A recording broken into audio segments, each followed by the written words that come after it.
اپنے بندوں کی دعائیں بھی قبول کرتا ہے، انہی آزمائشوں میں بھی ڈالتا ہے اور ان سے قوت ایمانی کا امتحان لے کر انہی عرفہ و اعلیٰ مقام بھی دیتا ہے۔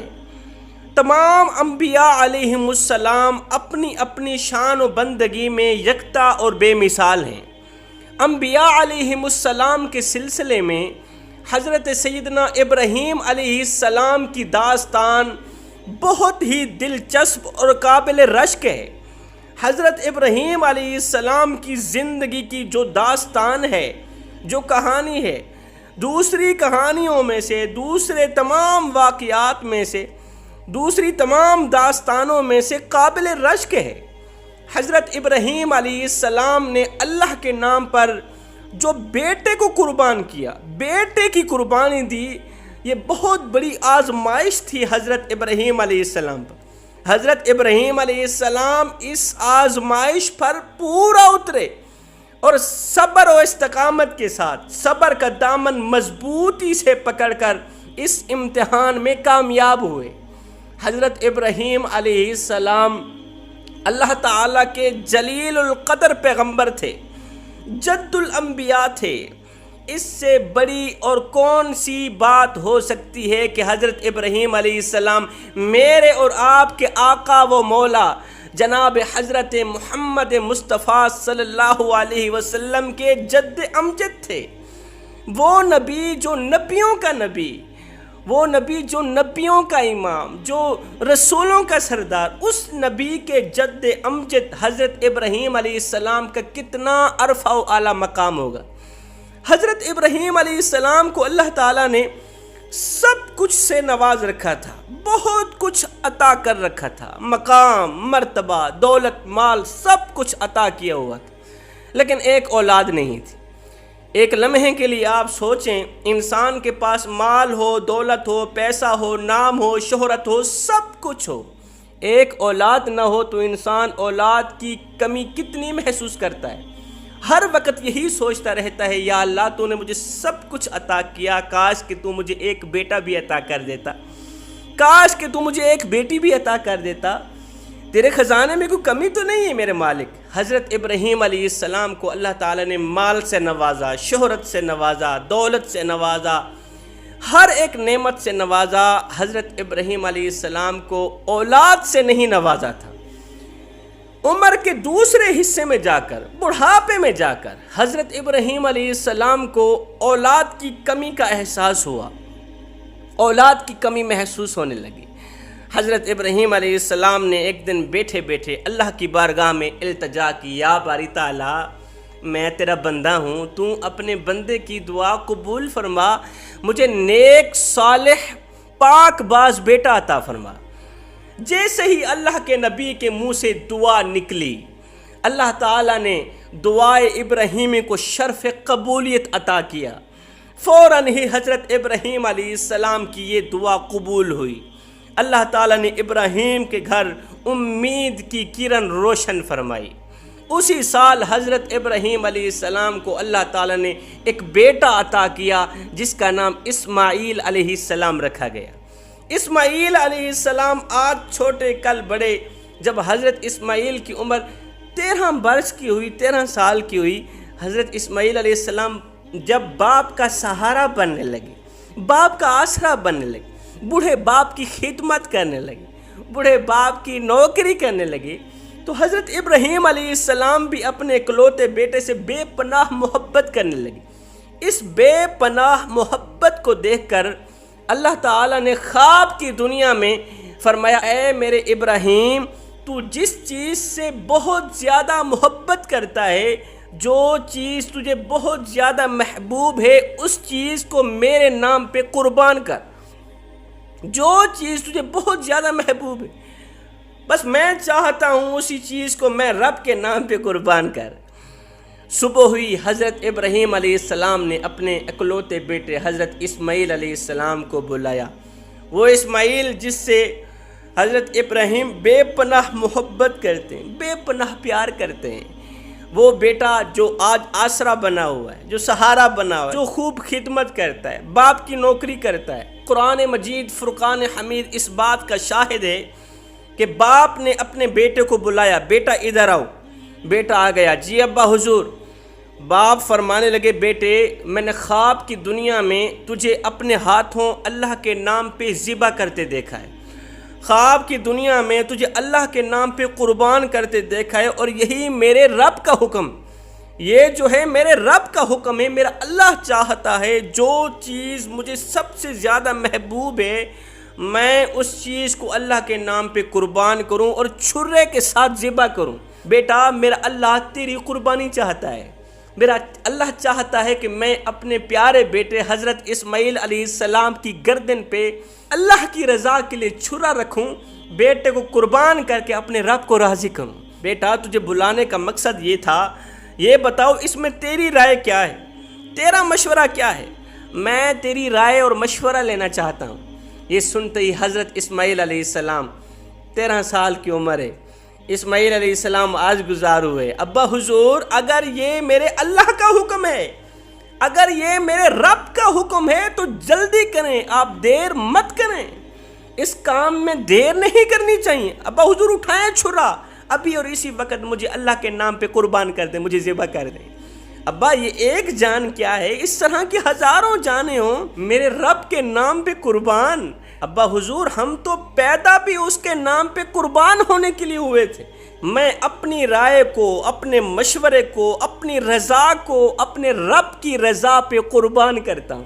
اب یہ دونوں باپ بیٹا اللہ کے حکم کو سر آنکھوں پہ رکھتے ہوئے حضرت ابراہیم علیہ السلام اماں ہاجرہ کے پاس آئے۔ اماں ہاجرہ جو حضرت اسماعیل علیہ السلام کی والدہ محترمہ تھی، اماں ہاجرہ سے فرمانے لگے کہ ہمارے ایک دوست نے ہماری مہمانی رکھی ہے، ہم اس کی دعوت پہ جا رہے ہیں، اس کی مہمانی پہ جا رہے ہیں۔ باپ بیٹا گھر سے نکلے، باپ کہاں جا رہا ہے؟ اپنے بیٹے کو ذبح کرنے جا رہا ہے، اپنے بیٹے کو دنیا فانی سے رخصت کرنے جا رہا ہے، اللہ کے حکم پر، اللہ کی رضا پر اپنی رضا قربان کرنے جا رہا ہے، اپنا لخت جگر نور نظر بیٹا اللہ کے نام پہ ذبح کرنے جا رہا ہے۔ جیسے ہی یہ دونوں گھر سے روانہ ہوئے، شیطان لعین انسانی روپ میں حضرت اماں ہاجرہ کے پاس آیا، کہنے لگا کیا تم جانتی ہو تمہارا شوہر حضرت ابراہیم تمہارے بیٹے اسماعیل کو کہاں لے کے جا رہا ہے؟ کہا کہاں لے کے جا رہے ہیں؟ کہا آج تمہارا بیٹا زندہ صحیح سلامت واپس نہیں آئے گا، کیونکہ تمہارا شوہر تمہارے بیٹے کو زندہ ذبح کرنے جا رہا ہے۔ وہ دوست کی دعوت پر بیٹے کو لے کے نہیں جا رہا، وہ آج تیرے بیٹے کو ذبح کرنے جا رہا ہے۔ اماں ہاجرہ نے فرمایا منہ بند کر، ایک باپ اپنے بیٹے کو ذبح کیسے کر سکتا ہے؟ اور وہ باپ جس نے بڑھاپے میں آ کر رو رو کر دعائیں مانگ مانگ کر اللہ سے نیک صالح اولاد مانگی، اللہ تعالیٰ نے دعا قبول فرمائی، بڑی محنت اور مشقت کے ساتھ اللہ تعالیٰ نے ہمیں بیٹا عطا کیا۔ بیٹا آج چھوٹا کل بڑا، باپ اپنے منہ سے نوالا نکالتا رہا، بیٹے کے منہ میں ڈالتا رہا، اپنی رگوں سے خون نکالتا رہا، بیٹے کی رگوں میں ڈالتا رہا، خود کمزور ہوتا گیا، بیٹے کو طاقتور بناتا گیا، یہاں تک کہ خود بوڑھا ہو بیٹھا، بیٹے کو جوان کر دیا۔ آج بیٹا جوان ہوا تو کیا باپ بیٹے کو ذبح کرنے چلا ہے؟ وہ باپ جو اپنے بیٹے کے اندر کانٹا چبھتے برداشت نہیں کر سکتا، بیٹے کو کانٹا چبھے باپ برداشت نہیں کر سکتا، یہاں تو سارا کا سارا معاملہ الٹ ہے۔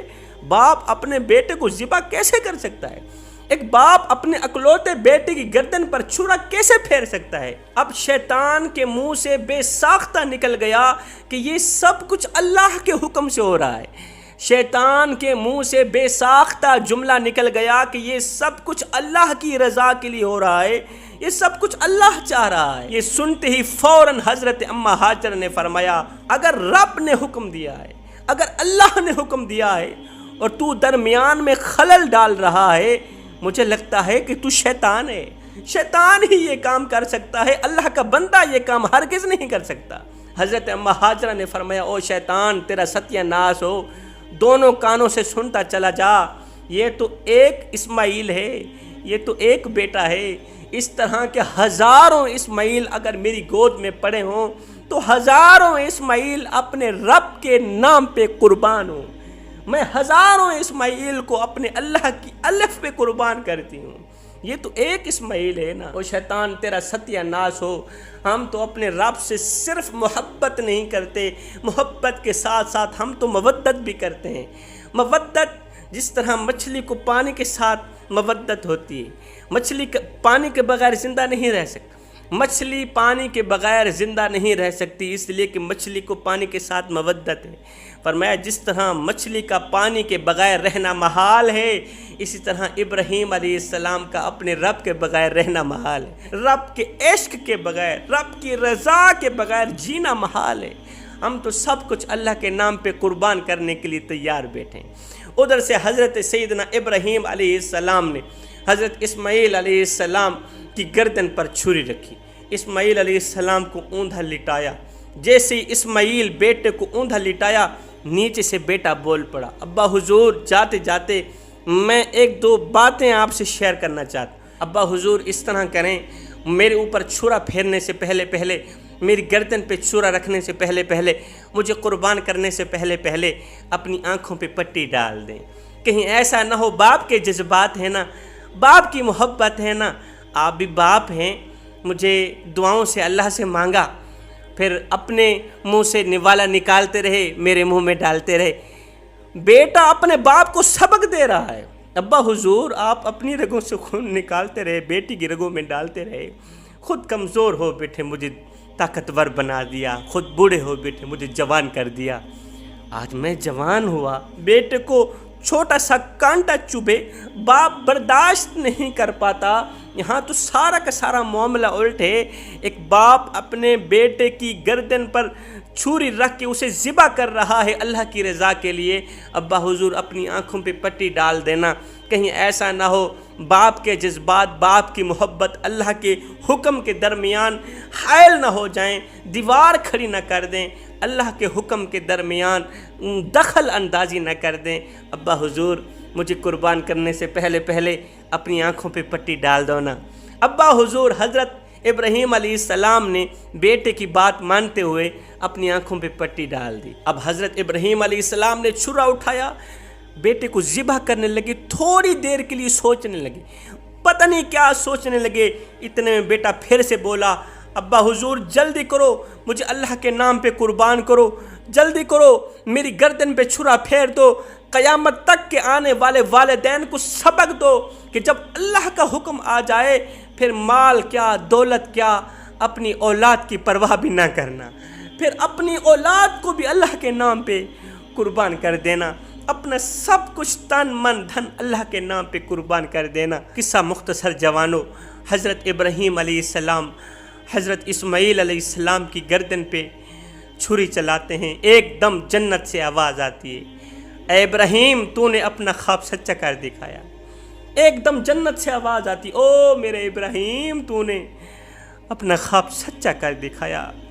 اس آزمائش کی جزا تمہیں یہ دیتے ہیں کہ چھری کے نیچے جنتی دمبا رکھ دیتے ہیں ہم۔ اس آزمائش کی جو جزا ہے، اس امتحان میں کامیاب ہونے کی جو جزا ہے، وہ تمہیں یہ دیتے ہیں کہ ایک بار پھر سے تمہیں بیٹا عطا کرتے ہیں۔ حضرت ابراہیم علیہ السلام نے بیٹے کو ذبح کرنے کے بعد، چھرا پھیرنے کے بعد جب پٹی ہٹائی، دیکھا بیٹا زندہ صحیح سلامت ساتھ کھڑا ہے اور نیچے جنتی دمبا، جنتی مینڈھا ذبح ہوا پڑا ہے۔ انا للہ و انا الیہ راجعون۔ تب سے یہ قربانی حضرت ابراہیم علیہ السلام کی سنت چلی آ رہی ہے۔ صحابہ کرام نے پوچھا، یا رسول اللہ یہ قربانی کیا ہے؟ میرے نبی نے فرمایا، یہ تمہارے دادا حضرت ابراہیم علیہ السلام کی سنت مبارکہ ہے۔ حضرت ابراہیم بن ادہم رحمۃ اللہ تعالی علیہ فرماتے ہیں ہر ایک انسان کی، ہر ایک مسلمان کی قربانی قبول ہو جاتی ہے، مگر 3 گناہ کرنے والے لوگوں کی قربانی قبول نہیں ہوتی۔ انہیں کوئی ضرورت نہیں قربانی کرنے کی، اس لیے کہ ان کو جزا نہیں ملنے والی، ان کو ثواب نہیں ملنے والا۔ لوگوں نے پوچھا، حضرت وہ 3 گناہ کون کون سے ہیں؟ فرمایا، نمبر 1، حرام پیسوں سے لیا گیا جانور اللہ کی بارگاہ میں قبول نہیں۔ فرمایا نمبر 2، سود کا پیسہ کما کر خود بھی کھانا، اپنی اولاد کو بھی کھلانا۔